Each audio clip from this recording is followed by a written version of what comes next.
दोस्तों इन तीन आदमियों को देखो। इनमें से पहले आदमी की उम्र 32 साल है। इसकी कुल संपत्ति 8.5 करोड़ है और साल की कमाई तकरीबन 24 लाख है, क्योंकि इस आदमी का अपना खुद का कारोबार है। नंबर 2 वाला आदमी 55 साल का है और इसकी कुल संपत्ति तकरीबन 3 करोड़ के आसपास है और ये एक रिटायर्ड पर्सन है। इस पे कोई लायबिलिटी नहीं है और अपनी जरूरतों के लिए ये किसी पे भी डिपेंड नहीं करता। देन तीसरा आदमी भी 55 साल का ही है, रिटायर्ड है, लेकिन संपत्ति उसके पास उसका केवल एक घर ही है। उसने कभी सेव नहीं किया, जो भी कमाया या तो खुद पे खर्च कर दिया या अपने बच्चों पे लगा दिया, ये सोच के कि उसके बच्चे ही उसके एसेट्स बनेंगे। लेकिन आज जब उसको सहारे की जरूरत है तो उसके पास उसके बच्चे भी नहीं हैं और सब अपने अपने जीवन में व्यस्त हैं। तो दोस्तों इन तीन आदमियों को देखो और मुझे बताओ कि आप इनमें से किसकी तरह बनना पसंद करोगे। आई नो सबका जवाब होगा कि मैं पहले आदमी यानी 32 साल के बिजनेसमैन की तरह बनना चाहूंगा। And it is totally fine, क्योंकि हर कोई चाहता है कि वो जल्दी से जल्दी अमीर बने, अपनी जवानी में ही करोड़ों कमाए। लेकिन ऑनेस्टली कहूँ तो ऐसा केवल कुछ चंद लोग ही अपनी लाइफ में अचीव कर पाते हैं। सबका कम उम्र में वेल्दी बन पाना प्रैक्टिकली इम्पॉसिबल है।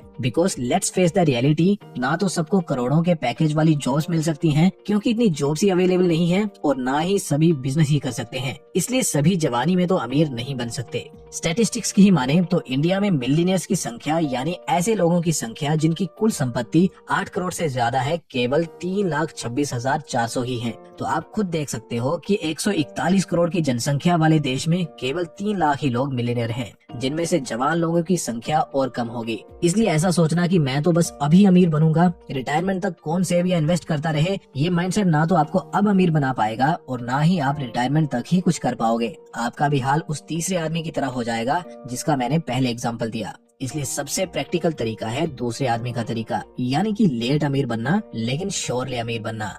अगर आप बिजनेस नहीं कर रहे या आपका करोड़ों का पैकेज नहीं है और आप एक मिडिल क्लास बंदे हो या बंदी हो, तो आओ फिर मैं आपके साथ दूसरे आदमी की स्ट्रेटेजी शेयर करता हूँ। एंड बिलीव मी, इस स्ट्रेटेजी को आप पसंद करोगे, बिकॉज ये 5 साल काम और जिंदगी भर आराम वाली स्ट्रेटेजी है। 15,000 से 30 से 35,000 वाली सैलरी जो भी लोग लेते हैं, ये स्ट्रेटेजी उनके लिए है। इसलिए फटाफट शुरू करते हैं। तो दोस्तों मिली 3 लड़कों के साथ, मोहित, अमित और मनोज के साथ। मोहित की उम्र 20 साल है, अमित की 25 और मनोज की है 30 साल। मोहित ने अभी अभी कमाना शुरू किया है, इसलिए उसकी सैलरी सबसे कम है। मोहित केवल 15,000 महीना कमाता है। देन सेकंड नंबर पे आता है अमित। इसको काम करते हुए कुछ साल हो चुके हैं, जिस कारण इसकी सैलरी भी बढ़ चुकी है और ये कमाता है 25,000 रूपए। फिर तीसरे नंबर पे आता है मनोज, जिसे इन तीनों में से नौकरी करते हुए सबसे अधिक समय हो चुका है और जिस कारण उसकी सैलरी भी तीनों में से सबसे अधिक है। उसकी सैलरी है 35,000 रूपए। इन तीनों की स्ट्रेटेजी ऑलमोस्ट सेम है, यानी कि तीनों ही SIP के माध्यम से निवेश कर रहे हैं, तीनों 55 की एज में रिटायर होने का प्लान कर रहे हैं और तीनों ही इंडेक्स फंड में निवेश करते हैं, क्योंकि तीनों ही सैलरीड एम्प्लॉय हैं और मार्केट रिसर्च के लिए उनको बहुत कम समय मिलता है। इसलिए इंडेक्स फंड इनके लिए नो ब्रेनर है। बस इन तीनों की स्ट्रेटेजी में एक डिफरेंस है और वो डिफरेंस है SIP अमाउंट में। मोहित का SIP अमाउंट सबसे कम है, क्योंकि उसकी सैलरी भी कम है और उसका अमाउंट है 3,000 रूपए। देन सेकंड नंबर पे अमित का SIP अमाउंट है जो है 5,000 रूपए और फिर आखिर में है मनोज, जिसका SIP अमाउंट सबसे अधिक है जो कि है 7,000 रूपए। तीनों ने ही 20% अपनी इनकम का SIP अमाउंट के तौर पे रखा है, जो कि 50-30 रूल के मुताबिक एकदम सही है। दोस्तों रिटायरमेंट का मतलब होता है कि आप सब तरफ से सिक्योर हो और सिक्योरिटी के लिए आपको किसी नौकरी की जरूरत ना हो। मीन्स अगर आप काम ना कर रहे हो तो फिर भी आपकी इतनी इनकम होती रहे कि आपके सारे एक्सपेंस कवर हो जाए और अगर कोई इमरजेंसी जैसे कोई हेल्थ इमरजेंसी आ जाए तो उसे भी कवर कर सके।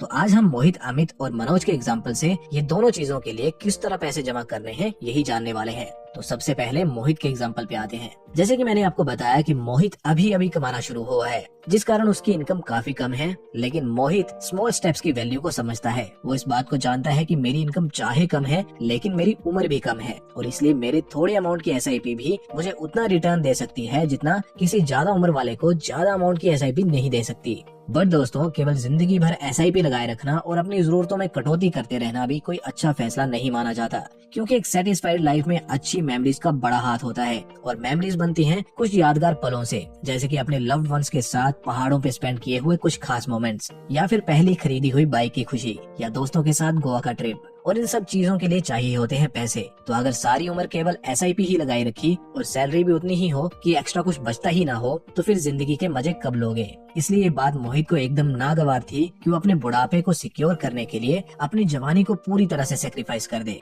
हाँ, लेकिन कुछ सालों के लिए ऐसा किया जा सकता है और इसलिए मोहित का प्लान है कि वो अपनी इनकम का 20% डिसिप्लिन के साथ 5 साल तक एटलीस्ट इन्वेस्ट करेगा रिटायरमेंट को सिक्योर करने के लिए। तो मोहित ने लगाई स्टेप अप SIP जिसका शुरुआती अमाउंट था 3000 रूपए। तो अब आप इस कैलकुलेटर में देखिए, मोहित ने 3000 की SIP से शुरुआत की, 10% का growth in SIP amount select किया, यानी कि हर साल वो SIP अमाउंट को 10% से इंक्रीज करता रहेगा और रिटर्न्स उसने एक्सपेक्ट किए हैं 12% के, जो कि इंडेक्स फंड्स की पास्ट परफॉर्मेंस के अकॉर्डिंग उसने सिलेक्ट किया है। मोहित के इस अप्रोच से मोहित के पास आफ्टर 5 इयर्स 3,04,000 रूपए बन जाएंगे। Note that great amount right? लेकिन रुकिए, अभी तो बस शुरुआत हुई है। अब मोहित क्या करेगा कि वो SIP को क्लोज करवा देगा और 3,04,000 रूपए को एज इट इज इन्वेस्टेड रहने देगा नेक्स्ट 30 इयर्स के लिए। 30 साल बाद वो 55 का हो जाएगा और उस समय बिना उसके एक भी रुपया निवेश किए उसके पास 91 लाख रूपए हो जाएंगे। एंड बिकॉज उसने 5 साल बाद ही SIP बंद कर दी थी, इसलिए 5 साल बाद से वो इमरजेंसी के लिए फंड तैयार करना स्टार्ट कर सकता है। नाउ लेट्स अज्यूम उस समय तक वो 25,000 की सैलरी कमाने लगा हो, तो वो अगेन अपनी सैलरी का 20% जो कि होगा 5,000 पर मंथ उसे सेव करके किसी सेफ फंड में इन्वेस्ट कर सकता है, लाइक बॉन्ड्स या गोल्ड ETFs। इनसे उसको 8 से 9% के रिटर्न्स मिल सकते हैं। मोहित अगर नेक्स्ट 5 साल के लिए ऐसा करेगा तो तकरीबन 30 का होते होते 3,80,000 का इमरजेंसी फंड उसके पास हो जाएगा, जिसे वो किसी तरह की आपातकालीन स्थिति के लिए यूज कर सकता है। और जब तक उसे इसकी जरूरत ना पड़े तो वो इसे यूं का त्यों बढ़ने के लिए भी छोड़ सकता है। वो खुद ही बढ़ते रहेंगे और सबसे बड़ी बात कि सेफ भी रहेंगे, बिकॉज बॉन्ड या गोल्ड जैसे एसेट्स कंपेरेटिवली सेफ होते हैं दूसरे एसेट्स से। नौ अगर मोहित को 55 की एज तक भी इस इमरजेंसी फंड की जरूरत ना पड़े, जो कि हाई चांसेस है कि नहीं पड़ेगी, बिकॉज ज्यादातर health conditions after this age ही आना शुरू होती हैं, तो 55 की उम्र का होने तक मोहित का इमरजेंसी फंड का अमाउंट भी 32 लाख के करीब पहुंच जाएगा। एंड इस तरह से मोहित 10 सालों में अपनी retirement as well as emergency fund दोनों को सॉर्ट कर लेगा और बाकी की लाइफ को अपनी मर्जी से एंजॉय कर पाएगा। बिकॉज देखो, एक आम इंसान की जिंदगी से अगर आगे की चिंता और किसी अनचाहे इवेंट का डर निकाल दिया जाए तो काफी संतुष्ट जिंदगी जी सकता है। एंड ये स्ट्रेटेजी भी इसी मकसद से बनाई गई है। केवल ज्यादा पैसा कमाना इसका मकसद नहीं है, बल्कि आपको जिंदगी जीने का सही तरीका सिखाना है। तो अगर आप मोहित की एज के हैं तो आप उसकी स्ट्रेटेजी का इस्तेमाल कर सकते हैं एक हैप्पी, हेल्दी और सेटिस्फाइड लाइफ जीने के लिए। ऑल्सो अगर आपकी सैलरी मोहित से कम या ज्यादा है तो आप SIP अमाउंट को उस अकॉर्डिंग डिसाइड कर सकते हो। बट इस थंब रूल को याद रखिए कि आपको 20% अपनी इनकम का इन्वेस्ट करना है और जैसे जैसे आपकी सैलरी बढ़ती जाए तो अपने खर्चों को बढ़ाने के बजाय SIP के अमाउंट को बढ़ाना है, जब तक कि आप अपने डिजायर्ड गोल्स को अचीव नहीं कर लेते। अब आगे बढ़ते हैं और अमित की स्ट्रेटेजी को जान लेते हैं। ये स्ट्रेटेजी उन लोगों के लिए है जिनकी उम्र 25 साल के आसपास है और सैलरी भी 25,000 से ज्यादा है। देखिए, मैं पहले ही एक बात क्लियर कर देता हूँ कि अगर आपकी उम्र ज्यादा है और आप कमाई कम कर रहे हैं तो फिर पहले आपको अपनी इनकम को इंक्रीज करने पे फोकस करना चाहिए, बिकॉज उसके बिना आपको वैसे रिजल्ट्स नहीं मिलेंगे जैसे कि इन स्ट्रेटेजीज में बताए जा रहे हैं। सो अब अमित की स्टोरी पे आते हैं। अमित 25 साल का लड़का है और इसे नौकरी करते हुए 5 साल हो चुके हैं, लेकिन आज से पहले उसने एक ढेला भी इन्वेस्ट नहीं किया था क्योंकि वो इन्वेस्टमेंट के बारे में अवेयर नहीं था। लेकिन at this point of age उसे रियलाइज होने लगा है कि इन्वेस्टमेंट की लाइफ में कितनी इंपॉर्टेंस है। एक्चुअली उसके पड़ोस में एक अंकल रहते हैं और उनकी एज 60 से कुछ ज्यादा की लगती है। उन्होंने अपनी पूरी उम्र नौकरी को दे दी है और जो भी पैसे कमाए वो बच्चों पे स्पेंड कर दिए और कुछ भी सेव या इन्वेस्ट नहीं किया। रिसेंटली उनको एक हार्ट स्ट्रोक आया और उनको हॉस्पिटलाइज होना पड़ा और हॉस्पिटल का बिल बहुत ज्यादा आया, जिसको चुकाने में अंकल जी बिल्कुल भी सक्षम नहीं थे, जिस कारण उनके बच्चों ने उनका बिल चुकाया और उनको साथ में जतला भी दिया, ये कहते हुए कि आप अपनी सेहत का ख्याल नहीं रखते और खर्चा फिर हमें करना पड़ता है। ये इंसिडेंट देखने के बाद अमित को महसूस हुआ कि बच्चों को अपना एसेट मानना बड़ी ही रिस्की स्ट्रेटेजी है। पैसा हो तो सब इज्जत करते हैं और ना हो तो अपनी भी बातें सुना के चले जाते हैं। इसलिए अमित ने डिसाइड किया कि वो अपने उस समय के लिए यानी बुढ़ापे के समय के लिए retirement corpus as well as emergency fund दोनों बनाएगा, जिसके लिए उसने भी पैसे SIP के जरिए निवेश करने शुरू कर दिए। अपनी सैलरी का 20% उसने SIP अमाउंट सेट कर दिया, जो कि 5,000 का अमाउंट बनता है, और फिर उसे अपनी सैलरी के अनुसार हर साल बढ़ाता भी रहा और ऐसा उसने 6 सालों तक किया। और 6 सालों तक इसलिए क्योंकि वो थोड़ा लेट स्टार्ट कर रहा है, इसलिए अच्छा अमाउंट अचीव करने के लिए उसको थोड़ा ज्यादा लंबे समय तक निवेश करना पड़ेगा।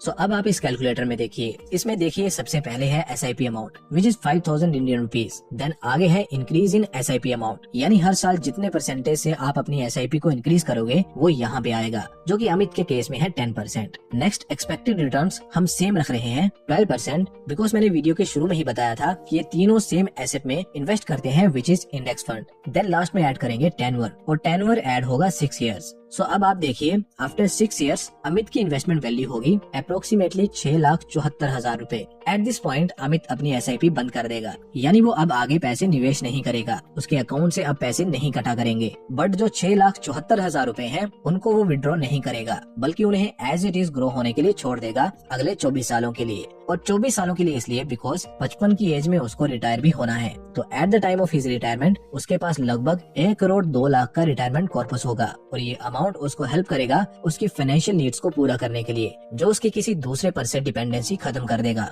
अब बारी है इमरजेंसी फंड की। तो उसके लिए अमित क्या करेगा कि जैसे ही SIP बंद करेगा तो उस समय उसकी सैलरी भी अच्छी होगी। लेट्स अज्यूम कि 35,000 उसकी सैलरी उस समय तक हो जाएगी। तो क्या करेगा कि अब नेक्स्ट 4 सालों तक अपनी सैलरी का 20% यानी कि 7,000 रूपए इस केस में सेव करेगा, और फिर उन्हें किसी सेफ एसेट में इन्वेस्ट कर देगा। सेफ एसेट्स यूजुअली लो रिटर्न्स देते हैं, लेकिन रिस्क भी इनमें काफी कम होता है। इसलिए हमेशा इसे एक थंब रूल बना के चलें कि इमरजेंसी फंड के लिए हमेशा एक सेफ एसेट को ही चुनें। सो 7,000 4 सालों तक 9% के करीब भी अगर उसे रिटर्न्स देगा तो उसके पास 4,06,000 का एक इमरजेंसी फंड भी रेडी हो जाएगा, जिसे अमित किसी इमरजेंसी के लिए यूज कर सकता है। और जब तक ऐसी कोई सिचुएशन उत्पन्न ना हो तो तब तक वो उन्हें ग्रो होने दे सकता है। सो इस तरह से अमित भी 10 साल तक मेहनत करके अपनी रिटायरमेंट एज वेल एज किसी इमरजेंसी सिचुएशन को हैंडल करने के लिए एकदम रेडी हो जाएगा और बाकी की लाइफ को पीसफुली जी पाएगा।